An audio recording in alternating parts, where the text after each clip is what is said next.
Salut à tous, aujourd'hui je vous raconte la suite de mes aventures en Silver Shadow 2.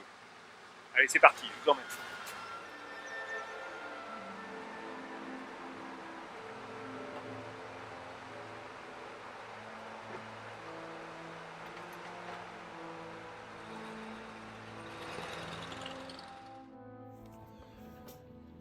Dans le premier épisode de ma petite saga nommée Silver Shadow, je vous avais donc laissé à Paris. Je remontais de Turin après avoir récupéré la voiture.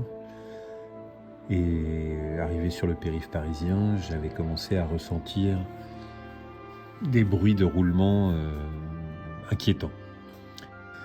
Et donc me voilà reparti, il est 2h du matin, je reprends l'autoroute. Arrive ce qui devait arriver, à peu près à hauteur du Mans. J'appelle l'assistance parce que les bruits deviennent très très violents, j'ai même peur de perdre une roue, enfin bref. Donc je fais rapatrier la voiture et là je me lance dans la recherche, comment est-ce qu'on peut appeler ça, la quête du Graal, ou tout simplement la quête d'un mécanicien compétent pour travailler sur une voiture ancienne, et en particulier une Rolls-Royce Silver Shadow. Là, je vais rencontrer des gens bizarres.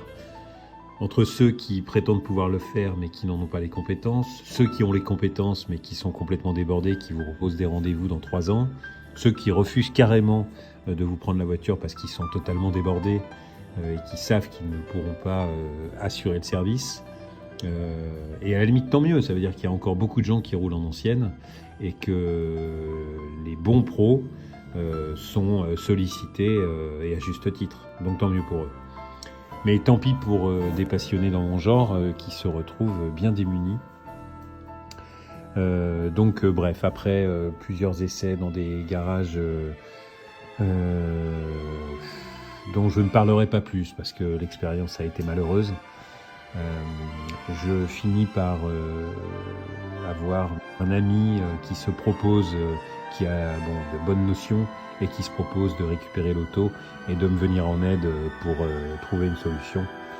Ce qu'il finit par réussir à opérer, puisqu'il prend la voiture, la démonte, assainit complètement, surtout l'électrique. Je lui trouve les cahiers techniques qui vont bien et il finit donc par me restituer une voiture conforme, agréable à rouler, qui fonctionne tous les jours. Et j'insiste sur ce tous les jours puisque depuis, je la conduis quasiment quotidiennement. Et quand je dis quasiment, c'est vraiment presque tous les jours puisque je vais à mon bureau avec. Et c'est à la fois un énorme plaisir et en même temps une sauvegarde puisque ces voitures ont besoin de rouler et en fait s'abîment moins à être utilisées qu'à être arrêtées dans un garage, même si votre garage est chauffé et tout ce qu'on peut imaginer. Mais non, elles ont besoin de rouler tout simplement parce qu'en fait il y a les joints, les durites, tout ce qui pourrait à un moment sécher parce que non irrigué, non lubrifié, et qui au moment où vous la réutilisez ne travaille pas de manière conforme, ce qui vous fait des fuites multiples et des problèmes qui peuvent survenir extrêmement rapidement. Donc vraiment, aujourd'hui, je suis condamné à ce plaisir quasi quotidien d'avoir à conduire cette voiture pour être à peu près sûr de ne pas avoir de problèmes récurrents. J'ai envie de vous raconter un petit épisode assez étonnant qui remonte au 1er janvier 2020. Je prends la voiture pour aller dire bonjour à des amis, leur souhaiter la bonne année. J'ai une allée qui fait quelques dizaines de mètres avant mon portail qui n'est pas électrique et qui est assez massif puisqu'à l'époque il faisait à peu près 2,50 m de haut en fer forgé. Me voilà donc dans ma descente et j'avais pour habitude à l'époque de descendre au point mort pour laisser la voiture monter en température le temps d'arriver à mon portail, de freiner avant le portail, de l'ouvrir à la main et de sortir. Et là, il se trouve que la voiture cale, je suis déjà dans la descente, je n'ai donc pas de frein à main et pour l'info, sur la Rolls-Royce, vous ne pouvez pas freiner, vous n'avez aucune pression dans la pédale si votre moteur n'a pas eu le temps de chauffer suffisamment et de faire monter en pression le système, puisqu'on est sur un système inversé d'une voiture standard. Donc me voilà dans la descente. je prends de la vitesse. Là, je constate extrêmement rapidement que je ne m'arrêterai pas. Donc, je prends le parti d'aller taper un des pylônes pour être certain de m'arrêter en restant dans mon jardin et en me disant que de toute façon, ça va être une catastrophe, que je vais détruire une partie de la voiture. Mais voilà, je prends cette décision. Je vais donc taper le pylône qui explose littéralement sous l'impact. Le portail s'ouvre, un des vantaux tombe sur la route, le pylône en granit, donc en pierre de granit, qui a donc explosé, est réparti sur la route. Alors, fort heureusement, personne ne passait à ce moment-là. Alors, j'habite en pleine campagne, dans un petit village, donc heureusement, pas beaucoup de trafic et encore moins de piétons. Je me rends compte alors rapidement que je ne suis pas blessé, je peux passer à travers leur pare-brise, enfin tout va bien.